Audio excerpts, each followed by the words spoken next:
Another thing I've learned living in the South is the bugs are bigger. Y'all got some Nashville Geographic stuff happening here. Like in California, we have bugs, but our bugs are cute. Then I get to Nashville. I went to get in my shower one morning. There was a spider in my shower. Now this spider was so big, I thought I was interrupting him. I did. I went to open the shower curtain. I was like, oh my God, I'm so sorry. I didn't know anybody was in here, my bad. He was big and he was furry too. Yeah, I didn't know if I should brush it or smush it. I didn't know. He was so furry, he had dander. Ew. I need my Zyrtec pill just for the spider dander. I was like, sir, the Head and Shoulders is right there. Help yourself. If I ever have to kill a spider that big, I am morally conflicted. Because at that point, that's a pet. Put a collar on that thing, that's Bubba. Bubba had plans that day. He was just getting started, he's in the shower. That's messed up. If you ever have to kill a spider that big, you could hear the crunch. And if you hear the crunch, you know that thing had a soul. That's messed up.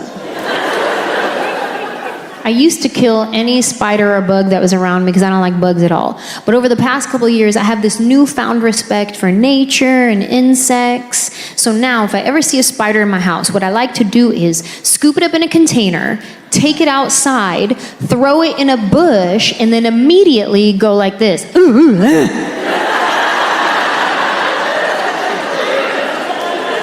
But if I'm left with no choice, and I have to kill a spider, I now like to start with an apology. Listen, sir. I know you weren't expecting this today. I'll be honest, neither was I. Truth is, I don't know you. You could be poisonous and you could kill me. So at this point, it's either me or you. And I have chosen you.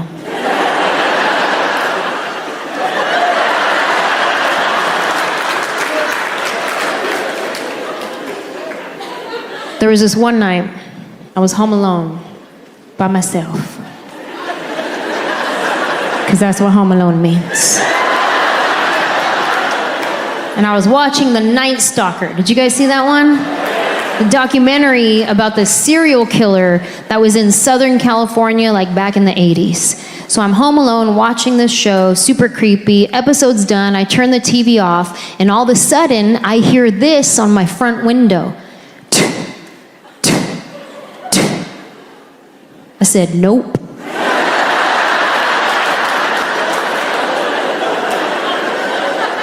I ran to my room. I put on every piece of clothing that I own. I said, if he's gonna try to assault me, he's gonna have to work real hard.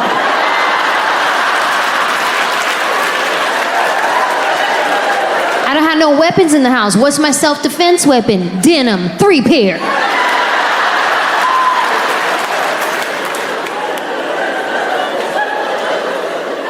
After a while, nobody came in the house, but I kept hearing the noise.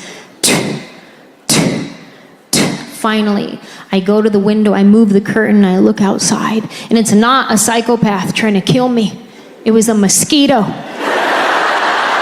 The size of a bald eagle. Or maybe it was a cicada. I don't know. I never seen a cicada in my life, but everybody kept telling me, oh, it's cicada season. Maybe it was one of those. Maybe it was a mix of both. Maybe it was a muscada. I don't know. Some Nashville Geographic stuff happening. This was the kicker for me, though. There was one night I was driving home, and I'm pulling into my driveway, and what do I see? A snake slithering across. That's where I draw the line right there. That's where I was like, all right, you know what, Nashville? Bless your heart.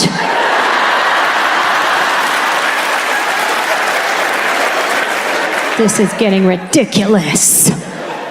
I'm not a big fan of wild snakes. Pet snakes, I'm okay with. Like if there was a snake right here and he came with a cosigner, like he came with a guy that was like, oh yeah, that's my pet, he's cool. I like that snake, that's a good snake. Him? I don't know him. He probably had that snake since he was a baby. He probably just ate a baby. Pet snakes, I'm okay with. Like, you know how sometimes you go to a real touristy area and there'll be that one guy with like 100-pound snake around his neck and he's just walking around. He's like, yeah, you want to take a picture with my snake? I'm like, I'll do it. He's like, all right, $20. Yeah, I don't need no picture. But the point is, I was down. I was gonna do it if it was free. Because free is my love language.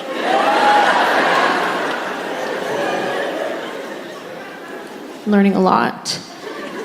Being a California girl, living in the South, I actually had my very first tornado warning experience. And like I said, I'm from California. We don't get tornadoes in California. We get earthquakes. Now, earthquakes are scary for people who have never experienced one. But actually, they're not that bad. To be honest, I will take an earthquake over a tornado any day. Like, let me tell you, give me a 3.5, a solid 4, I will ride that quake like, hey.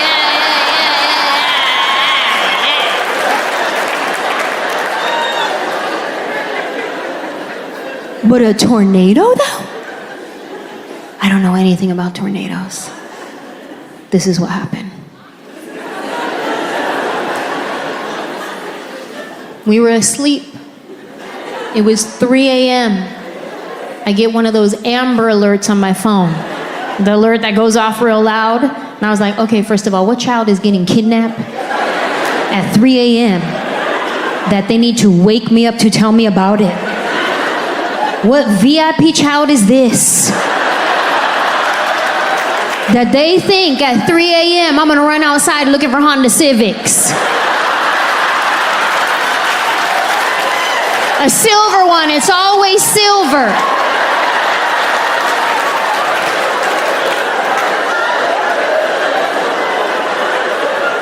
I check my phone. Whose kid is this? And it says, tornado warning, take cover now in a basement. Ooh, my heart started beating so fast. I said, oh my God, do we even have a basement? I don't even know. Because I'm from California, we don't do basements in California. That's dangerous because there could be an earthquake. I wake up my husband, I was like, babe, we got an alert on the phone. It says there's gonna be a tornado. We gotta go in the basement. Do we have a basement? Now, my husband is an army brat. He grew up everywhere. He spent a lot of time in Kansas, and he was like, oh, we used to get these all the time. Don't even worry about it. Just go back to sleep.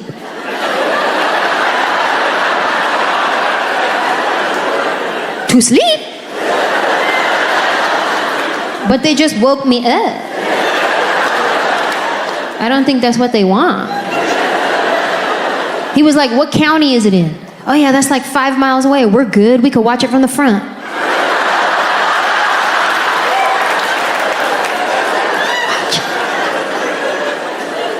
He went back to sleep.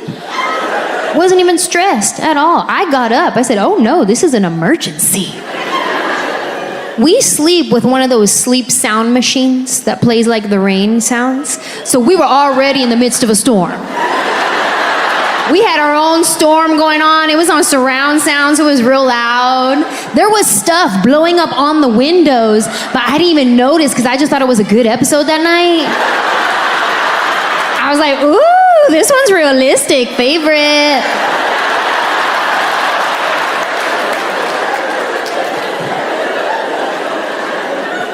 I get up, I turn the sleep machine off, and that is when we can hear the tornado sirens outside. Brrr, brrr. Then my husband, go, go, go, get up, go, go, get up, go. What? But you said we could watch it! We both start freaking out. I'm grabbing things we don't even need, like Windex, a stapler. Where do we go?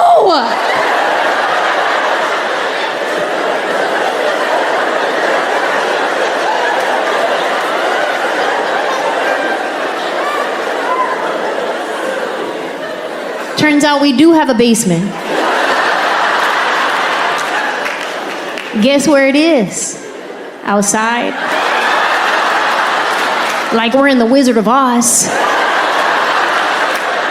We keep it locked for safety. And we keep the key in the junk drawer in the kitchen. You highly underestimate what you consider junk until you're in an emergency situation. I don't know how you guys keep your junk drawers at home. Maybe you're highly organized. I open up my drawer, I gotta sift through a bunch of dead batteries, expired coupons, hella rubber bands. We don't even use rubber bands. But every time we get one, we gotta save it. Why? What is so sacred about a rubber band that we can't throw it away? Whether it came wrapped around the newspaper or asparagus, it's in the drawer now. And that asparagus rubber band, that's a good one. Like, woo. We better save this.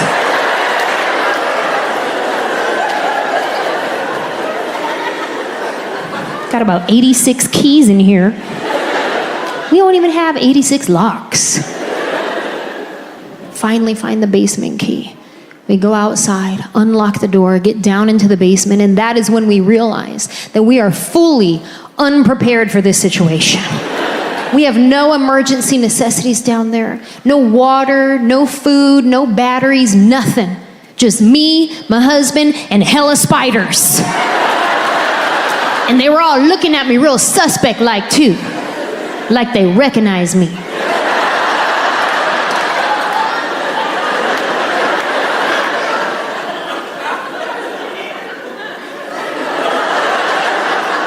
That's her?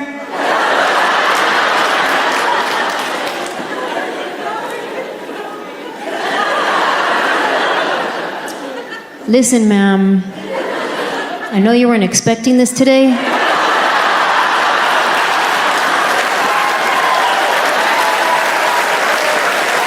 But this is from my homie Bubba right here. I'm learning a lot being a California girl living in the South, because it's different here. I've learned when I go to a restaurant, if I order an iced tea, it automatically comes with 3 pounds of sugar in it. Y'all call that sweet tea. We call it diabetes.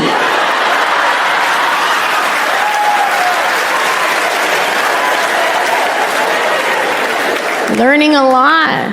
Very simple things. Like when I'm in Los Angeles, if I go to a store and they're like, can I help you find anything? I'm like, I'm okay. And if I'm feeling really friendly that day, I'm like, I'm okay, thanks. That's it. That's where it ends. Then I got to Nashville. I'm at TJ Maxx one day. I can hear the ladies in the row next to me. Can I help you find anything? I'm all right, but thank you so much for asking. It's my pleasure. It's a beautiful day outside. Yes, it is, but they say it's going to rain about 3 o'clock. Make sure you get home before the traffic is going to be a mess. Bless your heart.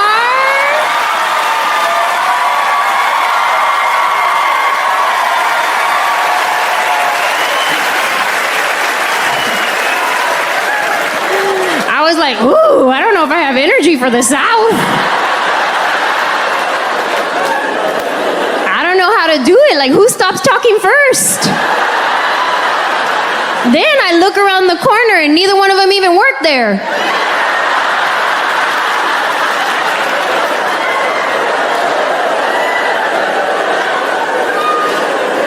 And then somebody told me this. They were like, hey, when people say bless your heart, they can mean it in a good way or a bad way.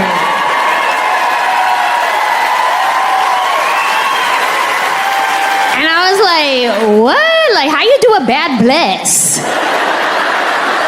And they're like, no, trust me, sometimes that's not what they mean. So now, anytime somebody tells me, bless your heart, just to be safe, I reply with, bless your heart.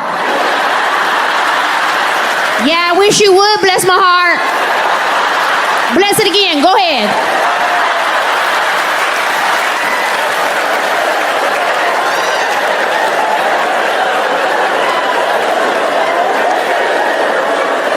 It's kind of like the old fighting words at church. I'ma pray for you.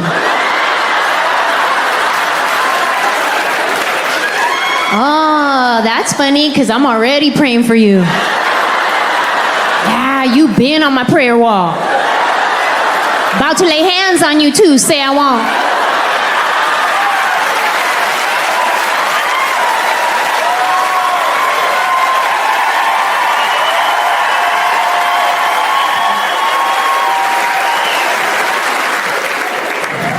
Learning a lot.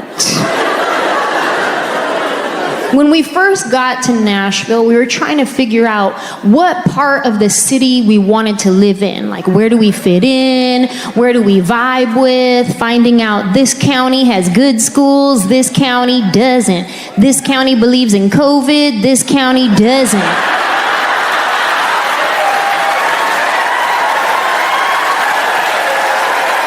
Where do we fit? And I would tell my friends, I'd be like, hey, I want to live somewhere where I could get a lot of land. And they're like, okay, you want to head south. I'm like, okay, cool. But I also don't want my neighbor to be racist, so how far south? You know what I mean? Like, are we talking Franklin or Pulaski? Like, how far?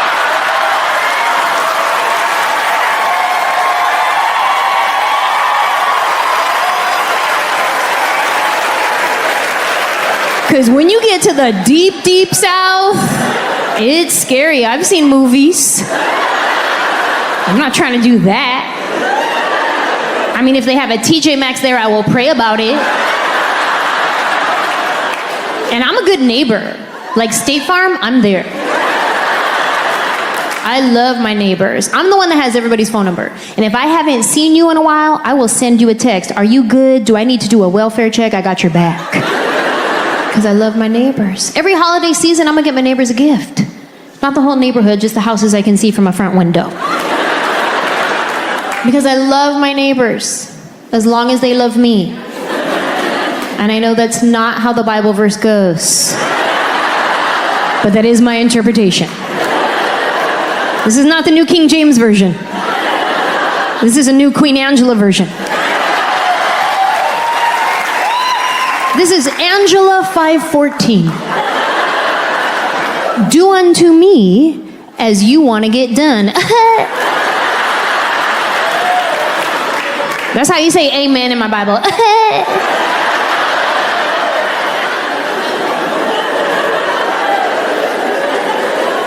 You could come to my Bible study. It's on Tuesdays. Learning a lot. One thing I learned right out the gate is allergies are a whole different beast in the South. Because when I live in Los Angeles, we don't really get all the seasons. We get summer and fire. So Zyrtec works just fine there. Then I get here, come to find out Zyrtec lost their subscription or something. It did not work. One day I went to pour the Zyrtec pill in my hand and the wind just blew it off. It was like, don't bother. It's so fun waking up every morning playing COVID or allergies. You guys know that game? Where you wake up in the morning and your sinuses are doing a weird thing and you're like, wait a minute, hold on. Am I dying or did I have dairy? Can I taste anything? Give me some peanut butter. Can I taste? I was actually really lucky. For the first 2 years, I did not get COVID at all. And then earlier this year, she got me, little hoe. She gets around that one. At this point, I know more people who have had it than who have not had it. I know people who've had it with no symptoms whatsoever, and I know people personally who have passed away from it. So my heart goes out to anybody here who has lost somebody from COVID. I've been tested for it many times, and the first time I got tested, my friends tried to warn me about it. They were like, yo, it's intense. And it actually wasn't that bad, probably because they let me do it myself. Yeah, they gave me the Q-tip. And they're like, okay, you want to go all the way in your sinuses? And I was like, okay. Sure. How about I just put it in my nostril and I wiggle it a lot? Can you test boogers? I'll give you some of those. The second time I got COVID tested, the nurse did it, and he went all the way up in there to where like my eyelids started closing. I was like, whoa, you're manually closing my eyelid. He's like, it's not that far up there. I was like, nah, bro, you're in my brain. Like, you're giving basic commands at this point. Like, if I punch you, it's not my fault, you did it. He's like, well, I'm sorry. I was like, no, don't apologize. Just while you're up there, do you mind scraping out some of my childhood trauma? That'd be great.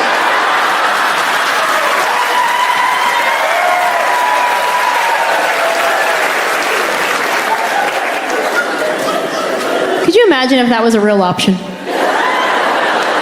Get your childhood trauma scraped out with a COVID test. You'd catch me at the CVS pharmacy drive-thru like once a week.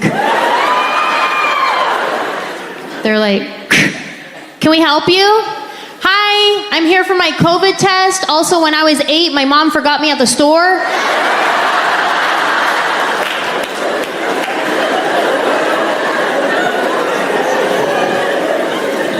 Another thing I've learned living in the South is the bugs are bigger.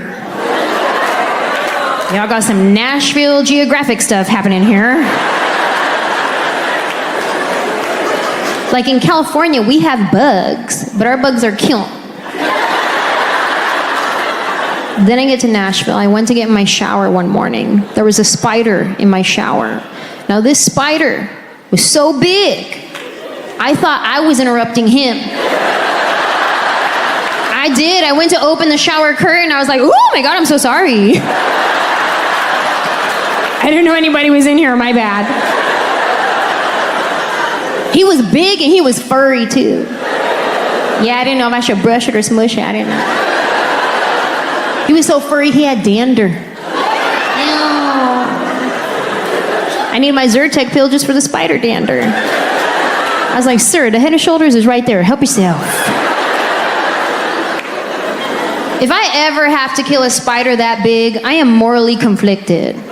Because at that point, that's a pet. Put a collar on that thing, that's Bubba. Bubba had plans that day. He was just getting started, he's in the shower. That's messed up. If you ever have to kill a spider that big, you could hear the crunch. And if you hear the crunch, you know that thing had a soul. That's messed up.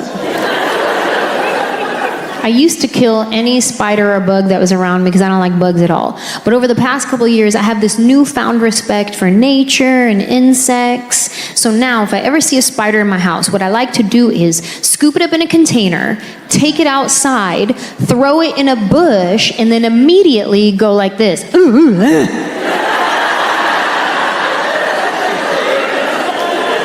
But if I'm left with no choice, and I have to kill a spider, I now like to start with an apology.